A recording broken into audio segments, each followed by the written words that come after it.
The story of Katrina in 2012 shocked the small town of Machesney Park, Illinois. Hundreds of volunteers searched tirelessly for the missing young woman, while her family held on to the hope that she would be found alive. Unfortunately, a miracle never came, and when the disturbing truth behind her disappearance was uncovered, there were too many potential suspects in the case. A missing person is someone whose location is unknown, and for whom there is no reliable information regarding their whereabouts. Law enforcement and search teams typically divide such cases into two categories: those who are presumed to still be alive, and those who are likely no longer living. The more time that passes after someone goes missing, the lower the chances they will be found alive. Who was Katrina Smith? Katrina Elizabeth Smith, née Johnson, was born on April 16, 1980, in Rockford, Illinois. She was the oldest of 3 siblings, raised alongside her younger brother Chad and sister Miranda. When Katrina was in middle school, her parents divorced. Her father moved to another state, started a new family, and ceased to take an interest in the lives of his children from his first marriage. Shortly after the divorce, Katrina's mother relocated with her 3 children to a quiet town called Machesney Park. They settled into a cozy house in a peaceful neighborhood. Katrina's mother never remarried, instead focusing on her job and raising her children. As the eldest child, Katrina often helped her mother with household duties and cared for her younger siblings.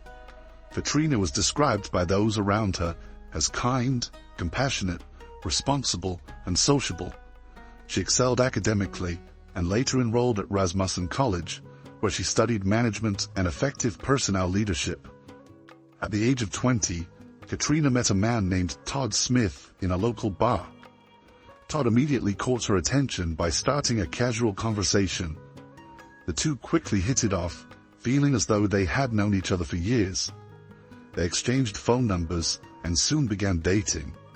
It is worth noting that Todd was 14 years older than Katrina, had already been divorced, and was raising 3 daughters from his previous marriage. However, neither the age difference nor Todd's parental responsibilities posed an obstacle to their budding romance.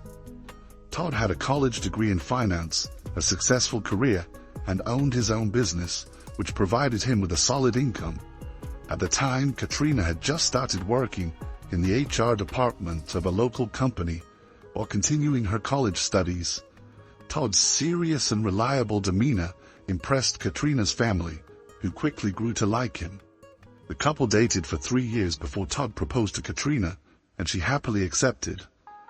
During that time, Katrina developed a close bond with Todd's daughters, who also approved of their father's choice and were ready to welcome Katrina into their family. The Smiths had a modest wedding followed by a family trip with Todd's daughters. They moved into a spacious 2-story home in Machesney Park.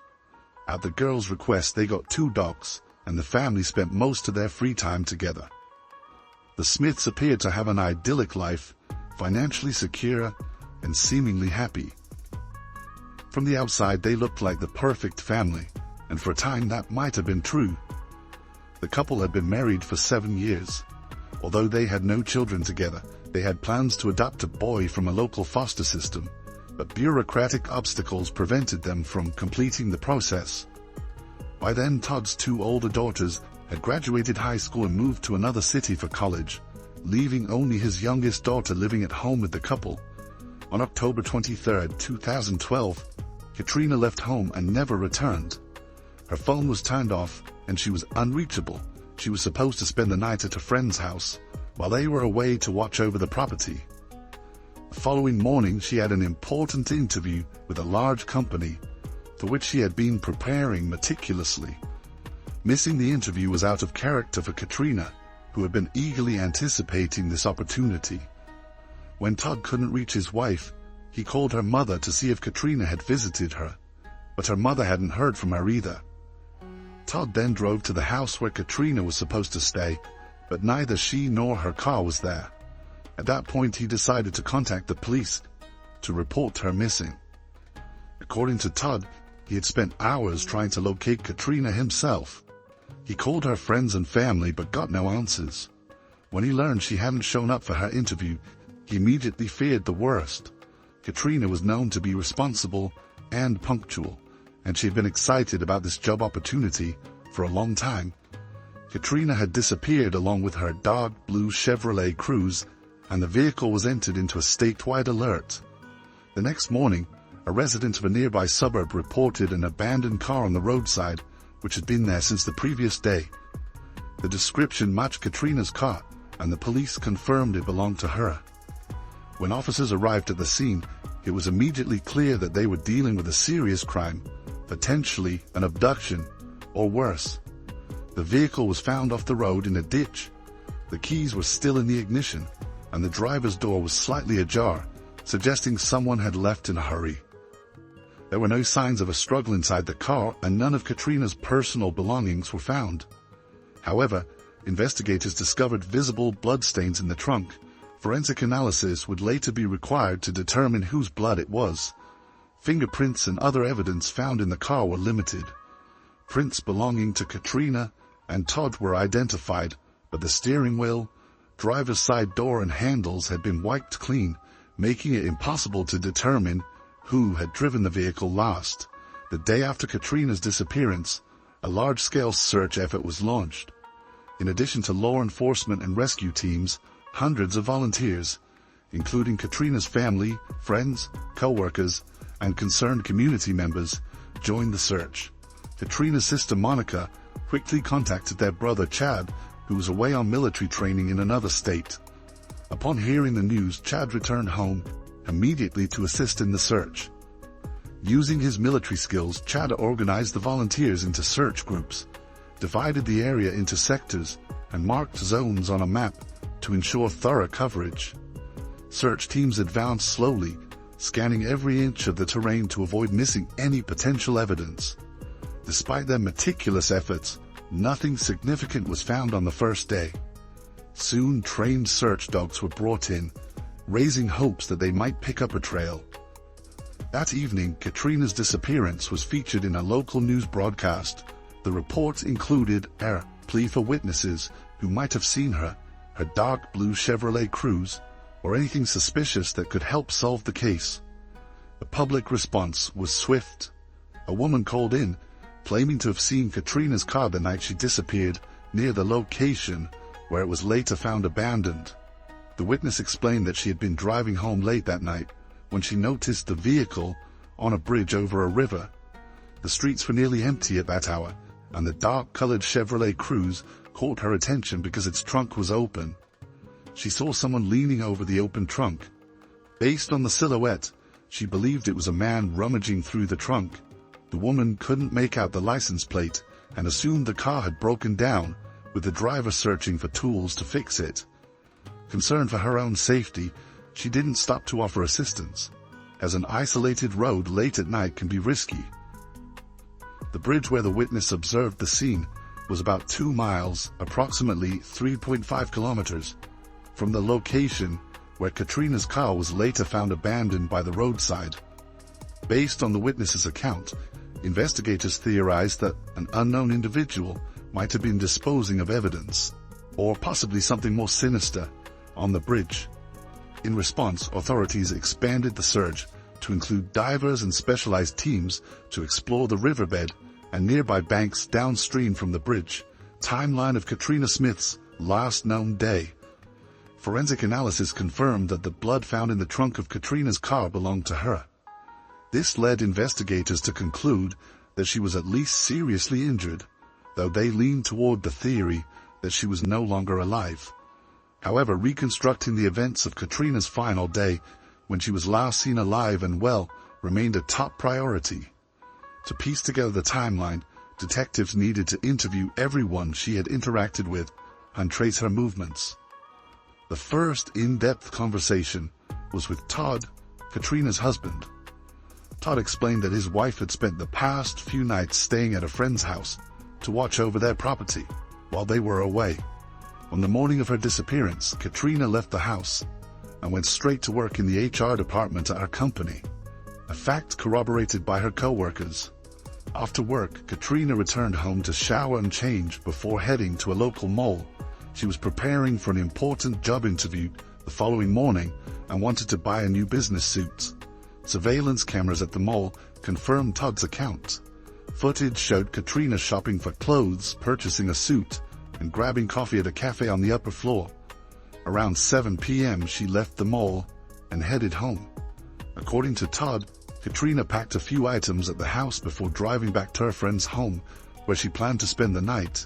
She never made it to her interview, and attempts to contact her after that point were unsuccessful, as her phone had been turned off. On the second day of the search, investigators uncovered a significant clue: Katrina's wallet. Inside were her bank cards and cash, suggesting robbery was not the motive. The wallet was found about a mile from where her car had been abandoned. Shortly after, searchers discovered Katrina's shattered smartphone, roughly another half-mile, 1 kilometer, away from the wallet's location. The most chilling discovery came later that day, when searchers stumbled upon blood-stained towels, hidden in a patch of thick brush. The towels were sent to a forensic lab, where tests revealed that the blood belonged to Katrina. Even more alarming, traces of brain matter were found on the towels, confirming that Katrina had suffered catastrophic injuries. The severity of her wounds indicated she likely would not have survived without immediate medical attention. Given the amount of time that had passed, investigators feared the worst. For Katrina's family, these discoveries were devastating. They began to realize they might never see their daughter, wife, or sister alive again. Still, hope lingered, however faint. Family, friends, and members of the community gathered at a local church to pray for Katrina's safe return. Todd appeared especially distraught. He wept openly and repeatedly expressed his wish for his wife to come home. His visible grief left a deep impression on those around him. As the search for Katrina continued, detectives began to delve deeper into her background. They needed to determine whether she had any enemies, adversaries, obsessive admirers, or stalkers. Investigators also wanted to rule out the possibility that she had been involved with prohibited substances, carried debts, had conflicts with anyone, or maintained a secret relationship. According to Katrina's friends and family, she was known as a kind, open person who was always ready to help others. She didn't have enemies, avoided conflicts, and certainly never used any banned substances. However, Katrina's sister Miranda recalled that several years earlier, Katrina had been harassed by an obsessive admirer who behaved like a stalker. At the time, the individual was just 17 years old and lived in their neighborhood. Unfortunately, Miranda couldn't remember the name of this young stalker, but her account was corroborated by one of Katrina's close friends. The friend revealed that the teenager had become infatuated with Katrina, followed her obsessively, and once even photographed her through her window as she was changing clothes. This incident deeply upset Katrina, and she had threatened to report him to the police. A year after those events, the teenager graduated from high school and moved to another city for college. He had not contacted Katrina since. However, detectives wondered if his feelings had truly subsided, or if he could have returned to confront the object of his obsession to ensure she would belong to no one else. Detectives eventually identified the young man and located him. When brought in for questioning, he admitted that he had been infatuated with Katrina as a teenager, despite her being 10 years older than him. However, he claimed those feelings had long since faded, and he had not seen or contacted her in years. On the day of Katrina's disappearance, the young man provided an alibi. He had been on campus attending classes, playing soccer on the field, and staying in his dorm that night. His alibi was verified by classmates and professors, clearing him of suspicion. While reviewing data from Katrina's recovered phone, investigators discovered evidence of a secret romantic relationship she had been involved in for the past 6 months. The man in question was Guy Gabriel, a co-worker who worked on the production side of the same company as Katrina. Despite Katrina's efforts to erase messages from her secret lover, investigators managed to recover and analyze the communications. Over the past few months, Guy Gabriel, her co-worker, had been pressuring her to leave her husband and file for divorce. Katrina, however, hesitated, repeatedly asking for more time to make such a significant decision. Digging into Gabriel's background, Police discovered a history of legal troubles. He had faced charges in the past for physical altercations and causing injuries. Reports described him as someone who struggled to manage anger and emotions. Could he have lost control in a fit of rage and committed a crime against Katrina for refusing to leave her husband? During questioning, Gabriel appeared visibly nervous. He admitted to the affair, emphasizing that his relationship with Katrina had been serious. He also confirmed that he had urged her to end her marriage. However, Gabriel provided an alibi for the night Katrina went missing. He was working the night shift at the production facility. Surveillance footage and records from his employee ID corroborated his statement, clearing him of immediate suspicion. Katrina's family was also interviewed to determine if anyone knew about her affair. To the investigators' surprise, no one had any inkling of her secret relationship. She had confided in no one, and those close to her, including her husband, believed her marriage to Todd was perfect. Todd, who was informed of the affair during questioning, appeared genuinely shocked and even broke down in tears upon hearing the news. As the days passed with no sign of Katrina, most people began to accept the grim reality that she was likely no longer alive. 19 days after her disappearance, the police received a call from a distressed man reporting a horrifying discovery. While fishing on a river near the town of Winnebago, he noticed something large caught in the branches of a submerged tree. Approaching in his boat for a closer look, he realized it was a severely decomposed human body. Responding officers arrived at the scene and retrieved the remains from the water. It was clear that the body belonged to a woman, but due to the advanced state of decomposition and prolonged submersion, identification was impossible at the scene. Experts determined that the body had been in the river for roughly 3 weeks. Investigators began cross-referencing the discovery with reports of missing women during that time frame. Though there was little doubt that the remains belonged to Katrina Smith, definitive identification was necessary. A DNA test was conducted, confirming that the body was indeed hers. An autopsy revealed that Katrina had died from an open skull fracture caused by a blunt object striking her head. In fact, there were multiple blows, but only one delivered enough force to fracture her skull fatally. The nature and location of the injuries indicated that Katrina was attacked from behind, caught off guard, and unable to defend herself or resist. New developments. After the discovery and identification of Katrina's body, the case was reclassified as a deliberate crime, prompting investigators to re-evaluate many of the details and re-interview witnesses. Soon new and troubling information came to light. Not long before the tragedy, Katrina had confided in her best friend that she believed someone was following her, and she was terrified. Around the same time, she told her sister that she was considering purchasing a weapon for self-defense because she feared for her safety.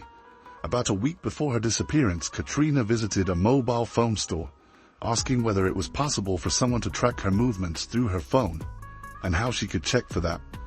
Then, the day before the incident, she repeatedly tried to call her brother Chad, leaving him a voicemail asking for help. Chad saw the missed calls and message only later that evening, but by then he was unable to reach her.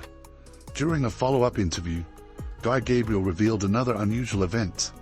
In late September 2012, a black Volkswagen Tiguan with tinted windows drove into the parking lot of the company where he and Katrina worked. Someone inside the car scattered a pile of offensive flyers around the lot, which alleged an inappropriate relationship between Katrina and Guy.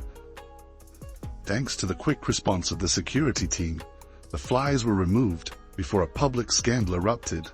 Only Katrina and Guy were informed about the incident, as their names were mentioned on the flyers. The event left Katrina distraught. She had a breakdown, convinced that her stalker would eventually harm her. Guy believed Katrina might have known who was behind it, but she didn't share her suspicions with anyone. No one noted the license plate of the black Volkswagen, and Katrina didn't seem to know anyone in her circle who owned that make and model of car.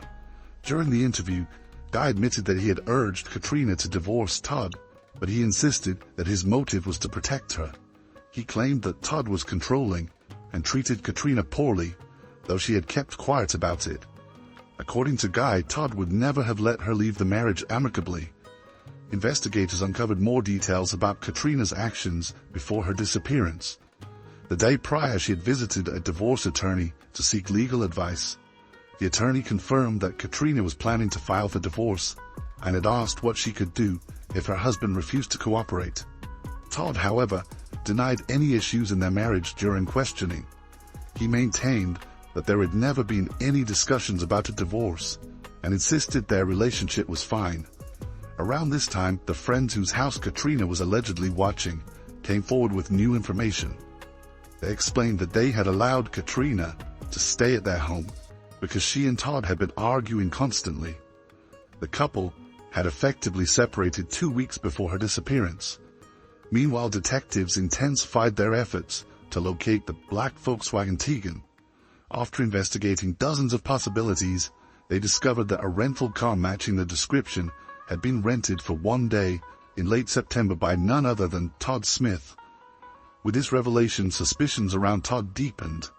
Investigators now believed it was Todd who had scattered the flyers in the parking lot. This, combined with the escalating conflicts in their marriage and Katrina's fear for her safety, placed Todd at the center of the investigation as the primary suspect. An initial search of the Smith residence took place shortly after Katrina's disappearance. However, it was not thorough. Investigators were merely looking for clues to help direct the investigation, rather than evidence of a crime or a weapon. Now armed with a new warrant, authorities searched the home and surrounding property as a potential crime scene. Inside the house, no incriminating evidence was found. However, the garage, neat and orderly on the surface, held a dark secret. Using luminol, investigators uncovered extensive traces of blood that had been carefully cleaned. The bloodstains were everywhere, on the floor, walls, toolboxes, and other objects. In a corner of the garage, hidden among rags and spare parts, they found a baseball bat that also bore traces of blood. It was identified as the weapon used in the crime. DNA analysis confirmed that the blood in the garage and on the bat belonged to Katrina. It is believed that on the day of the crime, Katrina stopped by the house to collect some of her belongings and informed Todd that she had made the final decision to leave him. Enraged, Todd grabbed the nearest object, the baseball bat, and struck her from behind, delivering multiple blows to her head. One of the strikes fractured her skull, resulting in her death. Afterward, Todd wrapped her body in towels, placed it in the trunk of her car, and drove to a nearby bridge late at night. There he disposed of her remains in the river and abandoned her car in a remote area. Katrina suspected Todd was tracking her movements, thinking he had access to her phone. However, investigators discovered that Todd had secretly installed a GPS tracker in her car and monitored her movements from his computer. The tracking software was found on his laptop and became a critical piece of evidence. In his effort to cover his tracks after the crime, Todd removed not only Katrina's personal items from the car, but also the GPS tracker. However, the device inadvertently turned back on, logging Todd's movements as he walked from the car back to the house. This data provided investigators with a map of his path, including locations where he discarded evidence during the night as he moved through wooded areas and open fields to avoid being seen. Despite overwhelming evidence against him, Todd refused to admit guilt and demanded legal representation.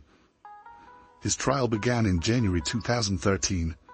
Prosecutors presented several motives for the crime, including jealousy, his refusal to accept a divorce, and financial desperation. Todd's business had gone bankrupt a few months earlier, leaving him in severe debt and facing legal action from creditors. Katrina, who had become the primary earner for the household, supported both Todd and his stepdaughter. Additionally, Katrina was on the verge of changing jobs, which would have significantly increased her income. Her departure would have left Todd without any financial support, further fueling his rage. On January 28, 2013, Todd Smith was found guilty of first-degree murder and sentenced to 60 years in prison. He will be eligible for parole no earlier than 35 years into his sentence, by which time he will be 80 years old.